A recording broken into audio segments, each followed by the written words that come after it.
আসসালামু আলাইকুম রহমতুল্লাহি ওবরাকাত। আশা করি সকলেই ভালো আছেন। কাদিয়ানিরা কাফের, এটা সকলের জন্য, সকল মুসলিমদের জন্যই কাদিয়ানিরা কাফের। আর সকল মুসলিম যাদের মধ্যে ন্যূনতম ঈমান আছে সবাই স্বীকার করবে, যদি ঈমান থাকে সবাই স্বীকার করতে হবে কাদিয়ানিরা কাফের। সুতরাং জামাতের জন্য কাদিয়ানিরা কাফের, বিএনপির জন্যও কাফের, অন্য সকল মুসলিমদের জন্যও কাফের, যদি তাদের ঈমান থাকে তারা স্বীকার করে। এই জন্য আপনারা জামাত বিএনপি ভেদাভেদ করে মঞ্চের মধ্যে বিশৃঙ্খলা সৃষ্টি করবেন না, কারণ এটা রাজনৈতিক মঞ্চ না। এখানে একটাই লক্ষ্য, একটাই ঘোষণা, কাদিয়ানীদেরকে নিষিদ্ধ ঘোষণা করা, কাদিয়ানীদের কাফের ঘোষণা করা। সুতরাং কে আওয়ামী লীগ, কে জামাত, কে বিএনপি, এগুলো বিবেচনা করে মঞ্চের মধ্যে বিশৃঙ্খলা সৃষ্টি করবেন না। জাতিরা এগুলো দেখছে, সুতরাং আপনারা জাতির কাছে খারাপ হওয়ার চেষ্টা করবেন না।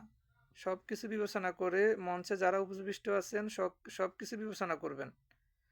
সকলেই ভালো থাকবেন, সবাই শরীরটা বুঝেন। আল্লাহ পাক সকলকে ভালো রাখুক। আসসালামু আলাইকুম রহমতুল্লাহ।